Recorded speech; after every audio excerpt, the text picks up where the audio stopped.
Hello and welcome to another episode of Talking About Knives with Dave. In today's episode, I forgot to turn this light on, so just give me a second here and I'll turn this light on. Now, we're going to be talking about two different knives today. They're both by AKC World. One of them's a 10-inch, one of them's a 9-inch. Let's look at this 10 first. And on a scale of 1 to 10, I give that Abalone about a 2. I don't know why it's all dull right here and there and on the other side. It's kind of dull all through here. You got to really hold it up to the light to see that mother of pearl shine.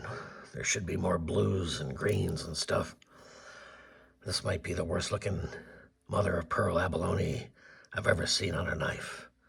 Anyways, that's what happens when you get an AKC World. Perfectly centered to the right there.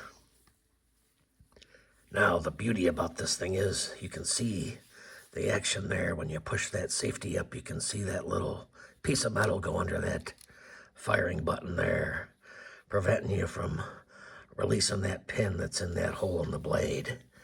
Now, this thing has got a nice little rattle to it. If I had a baby, I'd give it to it. Here you go. Be careful. It's a Swinguard. And it's an AKC World with an R. That's illegible. Look at how loose that Swinguard is. I think it's on there with cellophane tape. That R is just a dot. I looked at it with a loop. There's no indication that it's an R at all. It's just a little blurry dot. And on this other one I got here, the 9-inch, the R is quite legible. Quite clear without a loop. Anyway, a little rattly for me. Now this is what abalone should look like. That's grade D baloney. This is A baloney here, okay? Grade A. You got all these blues and purples, greens. You got a belt clip with this one too. No rattle with this one. Although the rattle was free on that one. And again, you can see through here the action with the safety and the button and such. Now, this one happens to be perfectly centered in the middle.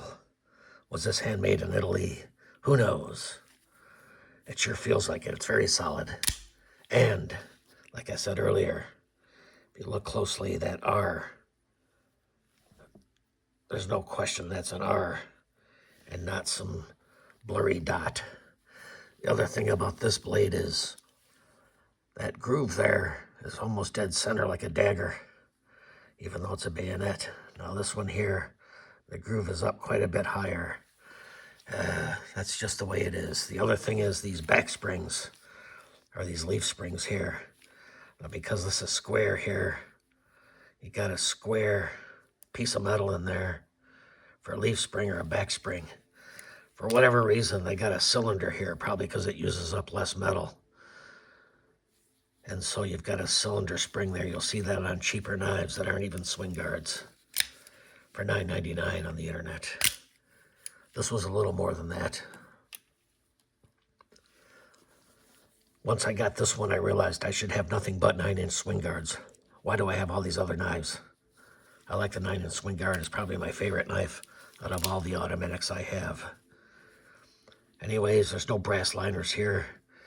Probably brass pins there, stainless steel bolsters. Big leaf spring here.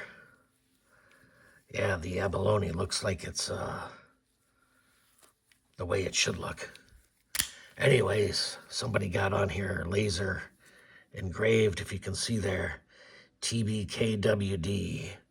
That must mean this blue knife will do, and it will do.